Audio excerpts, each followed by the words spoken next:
the angle of this one still bad? I really need to get better on using a tripod.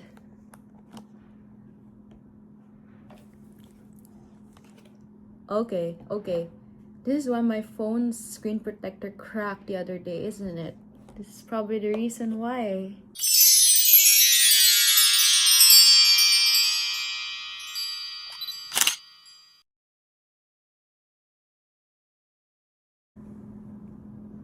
Hello, and welcome to the Mara Project. Mara Chua here, and welcome back to another episode of Peaches Reviews Pages, which is the official vlog tie-in with my book blog called Peach Pink Pages. So for today's episode, we'll be tackling another one of the books that Jerome got me. So if you haven't seen my previous episode on Mark Manson's The Subtle Art of Not Giving a then go check it out. So we will be talking about another book he got me for my birthday, which is The Vegetarian by Han Kang. Hopefully I will not butcher any of the names present in this book. So before I begin, I would like to put a disclaimer that this book contains disturbing themes including self-harm, implied sexual assault, abuse, and various mental illnesses. South Korean thrillers, to me, just hit differently compared to other thrillers I've watched or read. It isn't just the plot that drives me, but the themes presented as well as the emotions and thoughts each character portrayed. Last 2024, for my very first blog-to-blog entry, I tackled Yoo Jong-jong's The Good Son, another South Korean psychological thriller. The book was a portrayal of the mind of a serial killer, yet this very same voice is what made Yoo Jin a very good and haunting protagonist. So I will be posting the link in the description box below for the blog posts as well as the video version. Meanwhile, Han Kang's The Vegetarian has multiple perspectives. Rarely do the chapters and scenes focus on Yeong-hye, the titular vegetarian, but rather her family members in her life. The Vegetarian follows the events unfolding after Yeong-hye begins to have disturbing nightmares about murdering others. This forever alters her state of mind that not only does she suddenly make the decision to become vegetarian, she develops a psychological distress towards the sight of meat alone. Her husband, only known in the story as Mr. Chong, is worried about her mental state. Having been married to Yeong-hye for 5 years prior to the start of the nightmares, he has grown accustomed to Yeong-hye's once eccentric yet vibrant personality. For the first part of the book, Mr. Chong takes the lead by narrating his life with his wife. So I'll be reading a quote from one of the pages, page 13. Her face was turned away from me, and she was standing there so unnaturally still. It was almost as if there was someone I couldn't see, some kind of ghost near the fridge. What was going on? If she couldn't hear me, then perhaps that meant she was sleepwalking. Mr. Chong can be described as a caring husband, although at times we, the readers, could sense that he isn't always deemed the perfect husband. If anything, his narratives show that he is often displeased with Yeong-hye's behavior and even demands sexual activities with her which he refuses to give. Despite this, Mr. Chong tries his best to understand her better and comfort her whenever he can. He finds Yeong-hye walking around the household naked or braless as once arousing, but now concerning. When Yeong-hye goes vegetarian, Mr. Chong is angered and confused, why she even tries to convince him to go on a meat-free diet, avoiding milk, eggs, and fish as well. Seeing that Yeong-hye is easily losing weight and getting sick, he calls up her family. Yeong-hye's parents, Yeong-hye's sister In-hye, and her brother Yeong-ho. Once, Mr. Chong would try to convince her to return to her old ways. In a graphic attempt, he ends up raping her. The consent from Yeong-hye not made clear enough.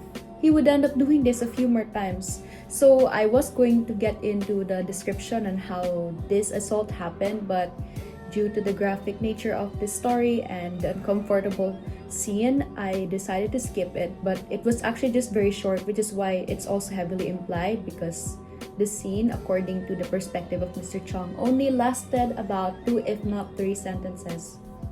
At one family dinner, hell is unleashed when Yeong-hye's parents forcefully try to feed her meat. This causes a violent outburst in Yeong-hye as she starts to harm herself and those around her.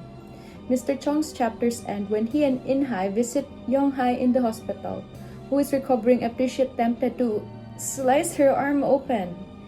During Mr. Chong's visit, he finds Yeong-hye at a bench near the fountain, out of her room.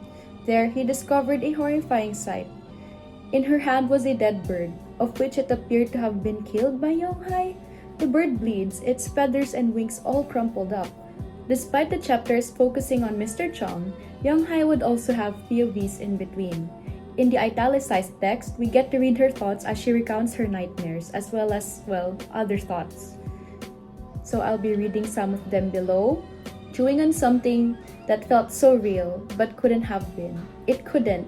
Familiar and yet not. That vivid, strange, horribly uncanny feeling. Saliva pooling in my mouth. The butcher's shop, and I have to clamp my hand over my mouth.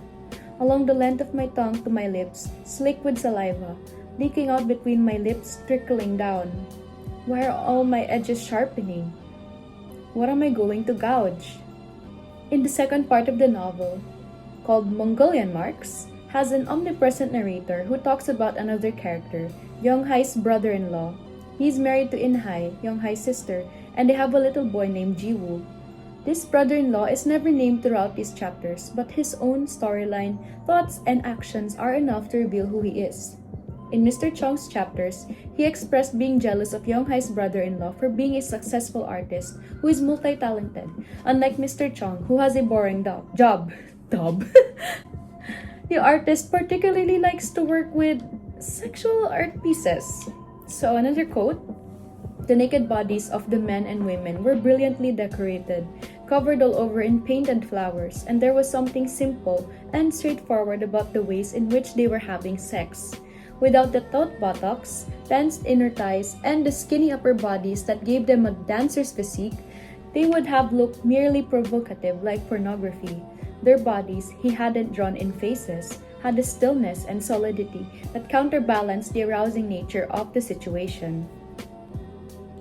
The artist's chapters reveal something disturbing about him. He covets Yeong-hye, which he knows is wrong. His thoughts on his vegetarian sister-in-law are completely different from how Mr. Chong saw her. Despite her sickly appearance and strange behaviors, the artist is drawn to her in a way that he can't seem to convey. He sexualizes her and fantasizes about making love to her, among other erotic things. She is also the subject of his recent artworks, but he tries to be subtle about it.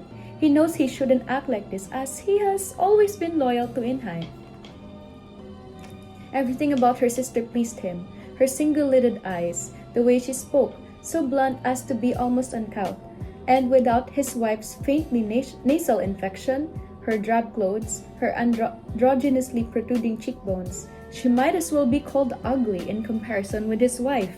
But to him, she radiated energy, like a tree that grows in the wilderness, denuded and solitary. So emphasis on the word tree, which will be important later as the story goes on, so we'll be going back to that quote later. So why does he invite Yeong-hye over to shoot a pornographic video for him? Particularly, the artist is interested in a Mongolian mark, which refers to a unique birthmark present near the buttocks or lower back area. It's a strange fetish or strange taste, and the newly divorced Yeong-hye even agrees. With another unnamed man only called J, like the letter J, in the chapter, the porno is successfully shot, with the artist directing it. He turns his two stars into live paintings by painting over their bodies in a sensual manner, especially Yeong-hye. Yeong-hye seemed to be temporarily happy now that she was divorced from Mr. Chong after that event over dinner. This chapter does not feature any scenes or points of view from Yeong-hye though, so we aren't entirely sure on how she felt after all this. The chapter on the artist ends when In-hye catches a naked, painted Yeong-hye inside of their home, assuming that she was cheated on. Yet, both parties showed no remorse, especially Yeong-hye, who seemed to have enjoyed being painted on. In-hye angrily leaves the house, feeling betrayed. Analyzing this chapter again, and paints a mood, pun intended, and a theme that I can't quite describe. But this feels like reading one of those TikTok trending dark romances or dark eroticas. It is finding sexual appeals amidst violent and twisted scenarios. Was I aroused? Nah. Was I creeped out? Yeah. Artists are allowed to feel things and have certain inspirations, but the elephant in the room between Mr. Chong and the artist's chapters were not addressed. Can we talk about the dead bird, please? Dear artist, you're falling for or lusting over possible murderer. Well, the elephant or the bird in the room was never addressed. In the third and final part of the book, the chapters focus on In-hye, Yeong-hye's sister. Like her husband, this part uses an omnipresent narrator, but this time it is more of a third-person perspective unlike the former, which adds mysteriousness to the brother-in-law's character. It is revealed that the sisters' full names are Kim In-hye and Kim Yeong-hye. In-hye's storyline follows right after her husband's, to which we learn that Yeong-hye was seemingly discharged from the hospital after doctors could not determine what exactly was wrong with her. This was what it looked like on the surface, but deep down, Yeong-hye's mental state had suffered even more. Before, she was perfectly fine eating vegetables and meat-free substitutes like a normal vegetarian. Like Yeong-hye and Mr. Chong, In-hye had also left her husband after that incident with porn and painting, although In-hye's love for her now mentally unwell sister has not faded away. And another quote from page 160, "Why? Is it such a bad thing to die?" The narrator's thoughts on In-hye revealed that, like with Yeong-hye and Mr. Chong, it appeared that In-hye and her artist husband similarly had a loveless, miserable marriage. Mr. Chong in his chapter stated that In-hye's husband was not one who contributed much to the household in terms of income. For In-hye, before and after her separation from the artist, it always seemed as if it were just her and little Jiwoo against the world. After all, her husband was barely home because he was busy either filming such erotic material or just working in studios. After her husband left them, Jiwoo would often ask her, "Is there a dad in our family?" It was a question he'd ask her every morning, even when her husband was still around. So infrequently did the boy actually see him. "No," she would answer shortly, and then, soundlessly, "No one at all. There's only you and me. That will have to be enough now." After the separation, it is also noted that In-hye decided to call the police on her husband because she believed that he was also mentally unwell like Yeong-hye. However, he was quickly released after it was determined that he was fine. Still, In-hye would do anything now to avoid contact with him, after she was creeped out by his recent behavior. She would have done the same for her sister, but if anything, blood is thicker than water, and In-hye's unconditional love for Yeong-hye is seen as remarkable and haunting. It reminds me of the character Song Hyo-shin from the 2023 Netflix K-drama Daily Dose of Sunshine. As the head nurse of the Myeongshin University Hospital's psychiatric ward, balancing such a position with her family life is never easy, especially when we are introduced to A-shin, Hyo-shin's sister, who suffers from schizophrenia. Hyo-shin's dedication to her sister for decades is the exact reason why she wanted to become a nurse in psychiatry in an attempt to cure and save her sister. The next time In-hye spots Yeong-hye, she is heartbroken by her sister's figure. A danger even to psychiatric hospitals, Yeong-hye has made the decision to live in the woods. Or at least there were scenes of her living in the woods. She does not eat anymore and has fallen into a state of delusion wherein she believes that she's a tree growing leaves. So remember when the artist imagined Yeong-hye as some kind of tree or life form in nature? Yeah, there's your tree. Always naked and living in the wild, Yeong-hye has significantly lost a lot of weight and is skin and bones. It is also noted that because of her decrease in weight and constant starvation, Yeong-hye looked not only malnourished, but also as if she were a child again. In-hye notices the hair growing on her sister's cheeks and forearms, fine but unusually long, like the faint down babies often have. The doctor had explained that this was due to Yeong-hye's hormonal balance being disturbed, something that happens after a long period of starvation. "They say my insides have all atrophied, you know. I'm not an animal anymore, sister. I don't need to eat, not now. I can live without it. All I need is sunlight." "What are you talking about? You really think you've turned into a tree? How could a plant talk? How could you think these things?" Yeong-hye burst into laughter, then sighed. "Very soon. Just a bit longer to wait, sister." In-hye wants her sister to be treated, but her complete instability and madness has made Yeong-hye continuously hostile, especially when she senses that she's about to be administered medication and food. Despite her weak frame, she exerts a lot of physical strength and is able to fight the doctors and nurses in the process. And Yeong-hye also injures herself when she lifts her head.